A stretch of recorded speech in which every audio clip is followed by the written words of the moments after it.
नमस्कार. सर्वप्रथम सर्व भक्तांचं आपल्या चॅनलवर मनापासून स्वागत. तू तुझे प्रयत्न करत राहा. कोणाच्या आशेवर थांबलेला असेल तर तुझा वेळ वाया घालवू नकोस.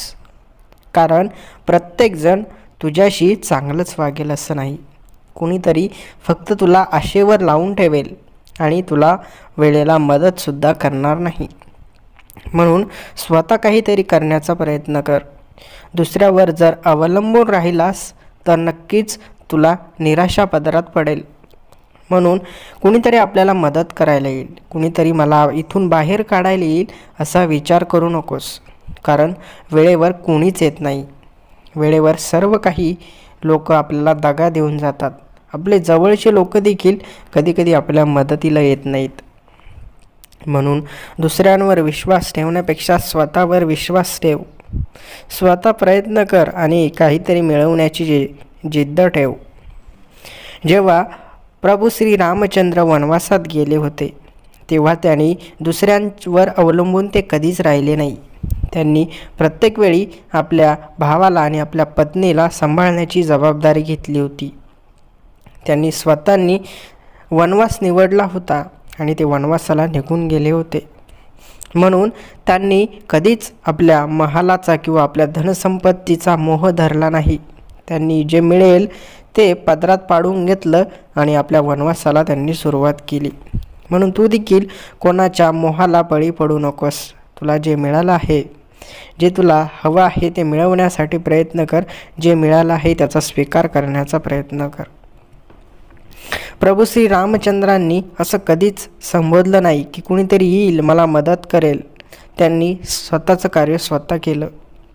त्यांनी हनुमानजीची मदत घेतली, परंतु त्यांनी कधीच स्वतःला कमी समजलं नाही.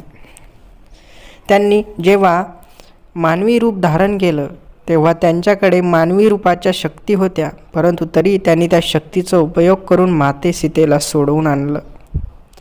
आधुनिक युगात देखील तेच करायचं आहे. आपल्याला इतरांची मदत तर घ्यायची आहे, परंतु स्वतःकडे असलेली शक्तीचा विसर पडू द्यायचा नाही. तुमच्याकडे जे आहे त्याचा पूर्णपणे तुम्हाला वापर करायचा आहे. कुणी मदत करो अथवा न करो, स्वतः काहीतरी करण्यासाठी धडपड करायची आहे.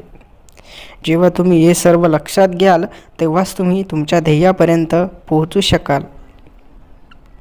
या आधुनिक युगामध्ये अनेक जण आपल्या कामाला देखील येतात आणि अनेक जण आपल्याला वाईट मार्ग दाखवण्यासाठी सुद्धा येत असतात. प्रत्येक मनुष्य ज्याचं त्याचं कर्म करतो आहे. कुणीतरी आपल्याला वाईट सांगतो आहे, कुणीतरी आपल्याला चांगलं सांगतो आहे, परंतु त्यातील वाईट सोडून द्यायचं आणि चांगलं घ्यायचं ही जबाबदारी मात्र आपली आहे. अनेक मनुष्य तुम्हाला तुमच्या जीवनात भेटतील, अनेक माणसे भेटतील. हे जीवन जगत असताना अनेकांशी तुमचा परिचय होईल. त्यातील तुम्हाला असे काही व्यक्ती भेटतील की ज्यांचा स्वभाव तुम्हाला खूप आवडेल. तुम्हाला असं वाटेल की खरोखर ही निर्मळ मनाची माणसं आहेत. असे व्यक्ती देवानेच तुमच्या आयुष्यात पाठवलेले असतात. म्हणून देवाची लीला अपरंपार आहे. कधी कोणता चमत्कार देव घडवतील हे सांगता येत नाही. जरी देव स्वतः तुमच्या मदतीला येत नसले तरी ते काही ना काही स्वरूपामध्ये आपल्याला मदत पाठवत असतात. देवाची ही लीला अपरंपार आहे. आपला विचार जेथून संपतो तेथून देवाचा विचार सुरू होतो. म्हणून आपण जो विचार करतोय त्याच्या पलीकडे देखील देवाने काहीतरी विचार करून ठेवला आहे. आपण फक्त आपलं सत्कर्म करत राहायचं आणि चुकीच्या गोष्टींपासून मात्र आपण सावध राहायला हवं. कारण आपली जबाबदारी आहे. आपल्या धर्माला आपल्याला वाचवायचं आहे. आपल्या धर्माचं रक्षण आपल्याला करायचं आहे. त्याचबरोबर आपल्या धर्मात जे सांगितलं गेलं आहे त्या प्रत्येक गोष्टीची आपल्याला काळजी घ्यायची आहे. प्रत्येक धर्माचे जे नियम असतात त्यांचं पालन आपल्याला करायचं आहे. जो चुकीचा मार्ग निवडतो तो आयुष्यामध्ये कधीच सफल होत नाही. कारण चुकीचा मार्ग हा सोपा असला तरी तो आपल्याला आपल्या ध्येयापर्यंत कधीच घेऊन जात नाही. आपलं ध्येय हे आपल्याला चांगल्या कर्माने साध्य करायचं आहे. ज्याचं कर्म चांगलं असतं त्याला भविष्याची चिंता करायची कधीच गरज भासत नाही.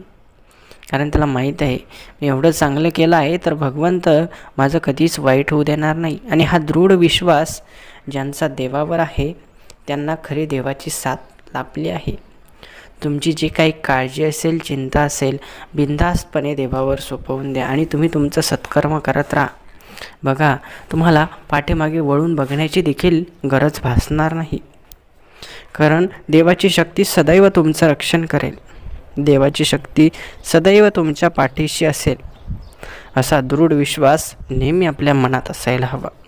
आणि हे त्रिवार सत्य आहे. कारण एखादा माणूस चांगलं काम करत असेल तर त्याला मागे बघायची गरज नाही. कारण तो चांगल्या कामाला जेव्हा जातो तेव्हा त्याच्या पाठीमागे बघण्यासाठी देव स्वतः उपलब्ध असतात आणि हे सत्य लपू शकत नाही. म्हणून सत्कर्म करत राहायचं. वेळोवेळी जे मार्गदर्शन येतात ते ऐकायचे. कारण कुणीतरी चांगलं सांगत आहे तर ते नक्कीच आपण ऐकायला हवं. कारण या जगामध्ये चांगलं सांगणारे कमी लोक मिळतील, परंतु वाईट आणि चुकीचं सांगणारे अनेक लोक मिळतील. एकदा तुम्ही यूट्यूब ओपन करा आणि यूट्यूबवरती बघा किती चुकीचे व्हिडिओ आपल्याला बघायला मिळतील. अनेक असे व्हिडिओ आहेत की ज्यामध्ये सांगितलं गेलं आहे की आपल्याला अशा प्रकारे धनसंपत्ती मिळवता येईल, तशा प्रकारे हे मिळवता येईल, ते मिळवता येईल.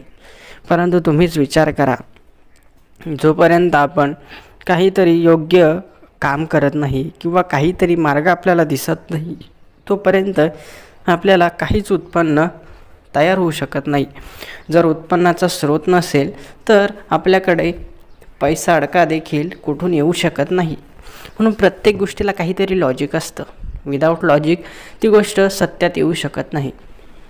तुम्हाला त्यासाठी काहीतरी मेहनत तर करावीच लागेल. काहीतरी चांगलं काम तर तुम्हाला करावंच लागेल.